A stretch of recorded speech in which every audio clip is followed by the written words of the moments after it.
वाढदिवसाच्या दिवशीच भाजपचे माजी आमदार राम सातपुते यांना जोरदार धक्का बसला आहे।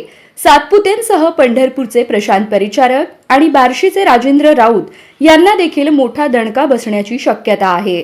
विधानसभा निवडणुकीत भाजपचे आमदार प्रवीण दटके, गोपीचंद पडळकर आणि रमेश कराड हे जिंकले, त्यामुळे त्यांच्या विधान परिषदेच्या जागा रिक्त झाल्या आहेत। विधान परिषदेच्या या जागांसाठी सातपुते, परिचारक आणि राऊत यांच्या नावाची चर्चा होती, पण आता सूत्रांनी दिलेल्या माहितीनुसार या तिघांना मोठा धक्का बसला आहे। विधानसभा निवडणुकांनंतर रिक्त झालेल्या विधान परिषदेच्या 5 जागांसाठी 27 मार्च रोजी निवडणूक होणार आहे। या निवडणुकीसाठी भाजपने 3 उमेदवारांची यादी दिल्लीला पाठवली असल्याची प्राथमिक माहिती मिळत आहे। यामध्ये दादाराव केचे, अमरनाथ राजूरकर आणि माधव भंडारी यांना संधी दिली जाण्याची शक्यता आहे।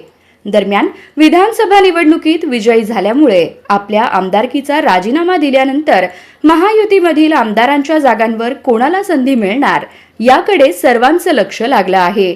या जागांसाठी जोरदार लॉबिंग सुरू असून 27 मार्चला या 5 जागांसाठी मतदान होणार आहे।